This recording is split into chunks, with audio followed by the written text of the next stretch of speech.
Live.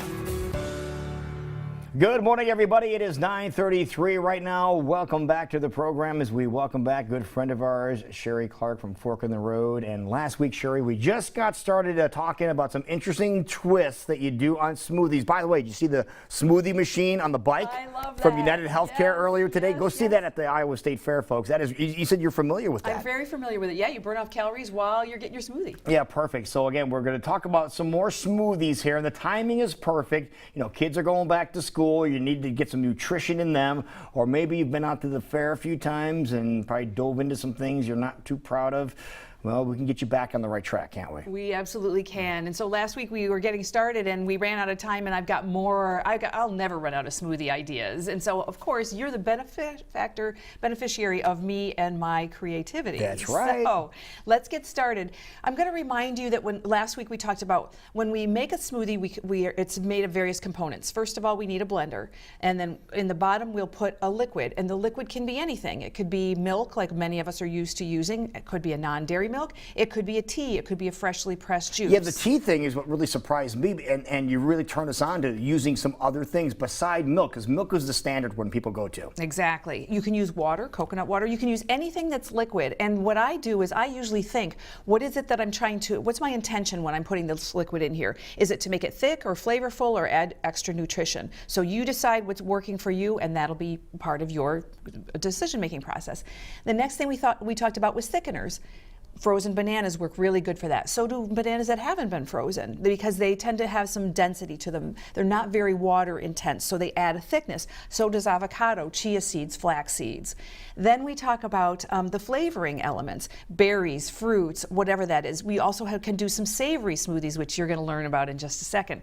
And then we talk about the condiments or the additives. That would be herbs and spices and different things like nutritional vitamins, minerals, anything else that we want to add to ramp that up. So let's get into what I brought you today. My mouth is watering already, so you better hurry.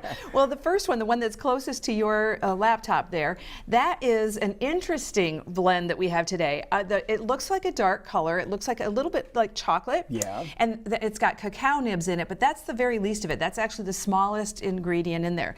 The big ingredient, the reason that we have that color is I've got packaged beets in there. Packaged beets? Packaged beets. Are these somewhat dry, or are they dry? These are cooked, and you can see I bought them here at the store already cooked, because I don't do a lot of cooking myself. So I bought already made. And I have never seen those. Yeah, these are great, and they're pretty inexpensive. You can get them already cooked, and I really like them. When you cook beets, you make a mess in your kitchen. The red goes everywhere, and that's just stains everything. Stains. Yep. It's not working for me. The second ingredient there you can see on my little tray, I've got also some vanilla yogurt. I use a non-dairy yogurt. This one is made with cashews. I bought the kind that's got some vanilla bean in it just because I like that flavor. You can get plain. And this is what cacao nibs look like. And cacao nibs, what's a cacao nib? They are, like you can see, it's a harder kind of an element. It's chocolate that's been chipped but not processed completely like it would be for a candy bar. Got it. So those are the main ingredients. I put in a tiny little bit of cinnamon to give it a little bit of extra flavor, and it's all for you. I could put the cacao nibs on the top if I wanted to make it. It's interesting. That's an interesting flavor with the beets jumping out at you. Right. It's a little more savory. It's a little less sweet, and I really like it. It's an unusual twist on things. That really is. Mm-hmm. If I wanted, do you have any ice or anything else in here, or is this just no? the way it is? I put it in the freezer before I was waiting to come on the segment, and so that it would get cold. But no, that's it. That's all I did with it. So yeah, pretty. What a great idea! Something that you could actually make ahead of time, put it in the refrigerator. Exactly. Cool it down. Yep. Perfect. Chunk it up and stir some of those cacao nibs in there, but it makes it harder to drink through the straw, so I didn't do that for you. Okay, good. Okay. Perfect. The next one over there, to the other one in the glass, that one I'm calling Zucchini Bread Smoothie. Zucchini Bread Smoothie. Zucchini bread. People love zucchini bread. Yes, they do, and for good reason, because it's so tasty and delicious. So the ingredients, the star ingredients in that one are, of course, zucchini, and I use this is a whole organic zucchini that I bought at Farmer's Market this past week, and I just chopped it up. I left the skin skin on I it. was I gonna say, just you didn't washed peel it. it, though. I did not peel it. No, we want it to be beautiful and green, and there's nutrition in here in the skin.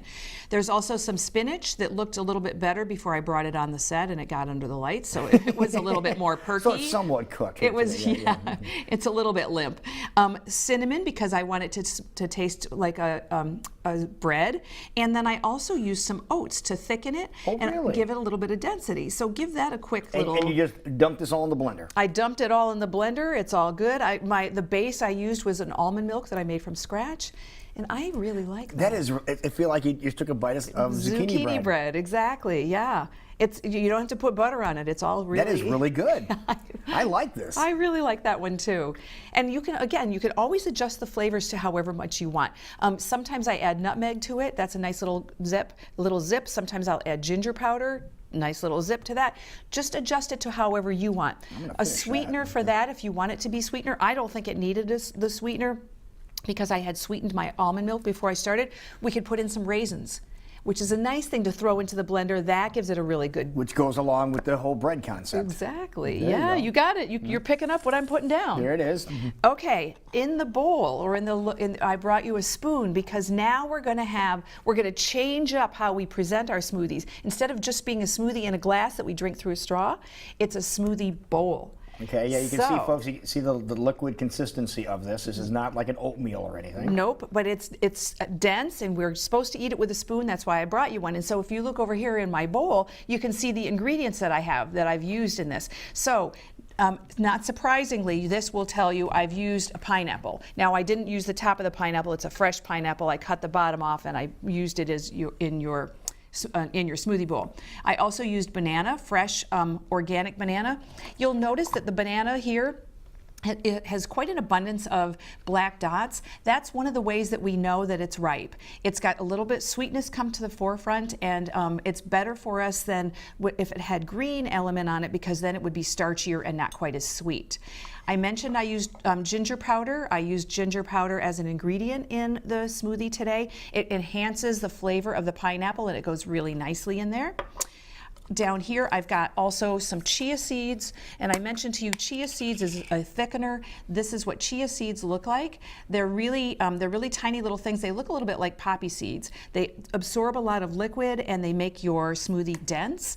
And then the topping, I made a nut mixture. So you've got on the top of that, the garnish is, I've got raisins, I've got raisins, I've got sunflower seeds, almonds, walnuts, all different kinds of things. And then also I put, to make it thick again, I put avocado in there. So avocado using as a thickener once again. Yes, Right. And then the green comes from the spinach. I also added spinach to that. So I've made you a salad essentially. In a bowl, and it's a smoothie, but you need a spoon to consume this. Yes, so give that a taste. I think you're gonna really like it. Okay, we're gonna try this. Here we go.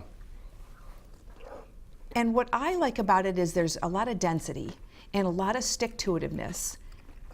And you seem like you like it. You know what this tastes like? It tastes like you've gone to the ice cream shop. Yes, It really does. It tastes like a dessert is what it does. Yep, I really enjoy that one. And you could add more of the topping. Pineapple, man, that comes right out at you. That's nice and had that tartness to it. Yes, yep. So if it's too tart, once again, you can add a sweetener to it. So the last thing I want to share with you, because those are the smoothies I made for you today.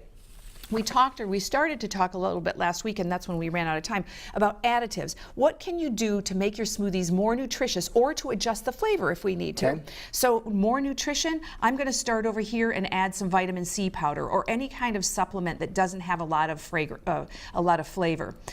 I'm also going to maybe consider adding some bee pollen because I want a little extra protein. We talked about tea.